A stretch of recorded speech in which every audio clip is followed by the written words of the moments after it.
যান্ত্রিক জীবনের ব্যস্ততা থেকে কিছুটা সময় ছুটি নিয়ে প্রকৃতির মাঝে হারিয়ে যেতে পারেন নিজেকে নতুন উদ্যমে ফিরে পাওয়ার জন্য।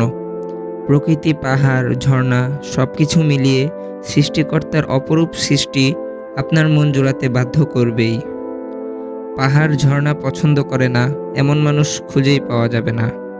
প্রকৃতি প্রেমীদের জন্য আজকে আমরা যাব ঝর্ণার রানী নামে খ্যাত খৈয়াছড়া ঝর্ণায়। চট্টগ্রাম জেলার মিরসরাইয়ে অবস্থিত বাংলাদেশের সবচেয়ে বড় ঝর্ণাগুলোর একটি এবং অপরূপ সৌন্দর্যে ভরপুর খৈয়াছড়া ঝর্ণা ভ্রমণে পাবেন রোমাঞ্চকর অনুভূতি। 9টি বড় বড় ধাপ এবং অনেকগুলো বিচ্ছিন্ন ধাপ মিলে প্রায় 12টি ধাপ পাবেন এই ঝর্ণায়। খৈয়াছড়া ট্রেকিংয়ে কখনো কখনো আপনাকে গাছের শিকড়ের সাহায্য নিতে হবে, এমনকি ছোট ছোট গর্তে পা ফেলে উঠতে হবে। আপনার প্রতিটি মুহূর্তে মনে হবে এই বুঝি পড়ে গেলেন। কঠিন চ্যালেঞ্জ মোকাবেলা করে যখন আস্তে আস্তে উপরে উঠতে থাকবেন, তখন পথের মাঝে 2-1টা প্রকৃতির পুকুরের দেখা মিলবে। ট্রেকিং করে এভাবে কয়েক ঘন্টা সময়ের মধ্যে আপনি উপরে উঠে আবার নিচে চলে আসতে পারবেন। কথা না বাড়িয়ে চলুন আমরা ঘুরে আসি খৈয়াছড়া ঝর্ণা থেকে।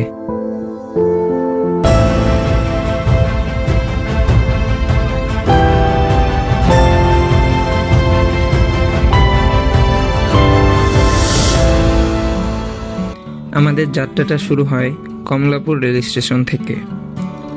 আমাদের ট্রেন ছিল রাত 11টা 45 মিনিটে। তবে যেহেতু আমরা আগে থেকে টিকিট কাটিনি, তাই সন্ধ্যা 8টার মধ্যেই আমরা কমলাপুর চলে যাই। তারপর টিকিট কেটে প্ল্যাটফর্মে যেয়ে আমরা ট্রেনের জন্য অপেক্ষা করতে থাকি। রাত 10টায় চলে আসে আমাদের ট্রেন। ঈদের আগে হয় যেমন ভিড়টা আমরা আশা করেছিলাম, তেমন কিছুই হয়নি ওই দিন। আবার ওই দিন ছিল বাংলাদেশের খেলা, তাই এই বোরিং সময়টা আমরা খেলা দেখেই পার করছিলাম। আর ট্রেনটা তো ছাড়ছিলই না।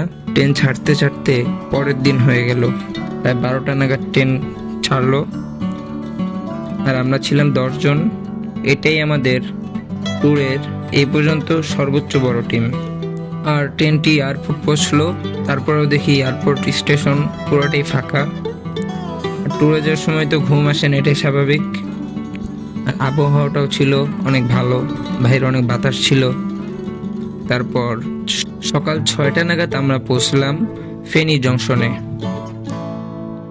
ফেনী জংশন থেকে আমাদের ট্রেনটি আবার চলা শুরু করলো।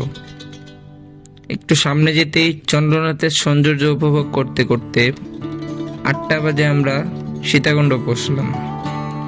স্টেশন থেকে ডান দিকেই বাজার। সেখানে গিয়ে সকালের নাস্তা করে খৈয়াছড়ার উদ্দেশ্যে রওনা হয়ে গেলাম। বলে রাখা ভালো, খৈয়াছড়া আপনারা বাসেও যেতে পারবেন। বাসে জনপ্রতি 40 টাকা পড়বে। রাস্তার কাজ চলমান থাকায় সিএনজি আমাদের অনেক আগেই নামিয়ে দেয়। সেখান থেকে 10 মিনিট হাঁটার পর আমরা পৌঁছে যাই টিকিট কাউন্টারে। জনপ্রতি 20 টাকা করে টিকিট কেটে আমরা ভিতরে প্রবেশ করি। কিছুক্ষণ হাঁটার পরই আমাদের সামনে একটি মসজিদ পড়ে। আমরা খুঁজতেছিলাম ঝর্ণা হোটেল। হোটেলগুলোর একবারে শেষে আমরা পেয়ে যাই ঝর্ণা হোটেল। সেখানে চেঞ্জ করে দুপুরের খাবার অর্ডার দিয়ে আমরা শুরু করলাম আমাদের ট্রেকিং। শুরুর দিকে মাটির রাস্তা দিয়ে হাঁটলেও পরবর্তীতে ঝিরিপথ ধরে হাঁটা শুরু করলাম। একটু সামনে যেতেই মনে হচ্ছিল অ্যামাজনে চলে এসেছি। আমরা যেদিন গিয়েছিলাম সেদিন বৃষ্টি না হওয়ায় এতটা পিচ্ছিল ছিল না রাস্তা, তাই 30 মিনিট ট্রেকিংয়ের পরই সবাই ক্লান্ত হয়ে মাটিতে বসে পড়ল। আর আমি ফটোশ্যুট করতে লাগলাম। সামনে গিয়ে দেখি আরো ভয়ঙ্কর অবস্থা। রশি টেনে টেনে আমাদের উপরে ওঠা লাগবে। তারপর আর কি করার, যেতে তো হবেই। আরো কিছুক্ষণ হাঁটার পর আমরা পৌঁছে যাই ঝর্ণার প্রথম স্টেপে। সেখানে কিছুক্ষণ শরীর ভিজিয়ে কিছু পিকচার তুলে আবার রওনা দিই আরো উপরে ওঠার জন্য। তবে উপরে ওঠাটা সবার জন্য পসিবল না, কারণ উপরের পাহাড়গুলো অনেক খাড়া এবং পিচ্ছিল, যেখানে আপনাকে গাছের শিকড়, রশি ইত্যাদির সাহায্য নিয়ে উপরে ওঠা লাগবে। তারপরে আমরা অনেক কষ্টে এভাবে উপরে উঠি। কিছুক্ষণ সেখানে থেকে আর মন চাচ্ছিল না যে উপরে উঠব। এটার উপরেও আরও প্রায় 5টা স্টেপ রয়েছে, সেগুলো আরও সুন্দর। তাই সবার সিদ্ধান্তে নিচের দিকে রওনা হই। নামতে গিয়ে দেখি উপরে ওঠা যতটা কষ্টের, নিচে নামাটা এর থেকে অনেক অনেক গুণ বেশি কষ্টের। আর বেলা বাড়ায় অনেক মানুষ এখানে এসেছে, যার কারণে পাহাড় আরো বেশি পিচ্ছিল হয়ে গিয়েছে। আমি কয়েকবার পিছলা খেয়েছি, তবে রশি ছাড়া যাবে না, যত কিছুই হোক। এভাবেই নেমে আসি আমরা। এবার খাবারের পালা, সবারই পেট খালি, তাই দেরি না করে খেতে বসে গেলাম। আমাদের দুপুরের খাবারে ছিল ডিম, ভর্তা, ডাল। তাদের খাবারের স্বাদটা ছিল অসাধারণ। তারপর আমরা বাসে রওনা হই গুলিয়াখালীর উদ্দেশ্যে। আমরা ঢাকা থেকেই ফুটবল নিয়ে নিয়েছিলাম। আমাদের মধ্যে হয়ে যায় একটি ম্যাচ, আর সেখানে অল টাইম এত বাতাস থাকে যে আপনি গেলে আপনার আসতেই মনে চাবে না। খেলা শেষ করে কিছুক্ষণ সমুদ্রে শরীর ভিজিয়ে পাশেই এক হোটেলে আমরা গোসল করে নেই।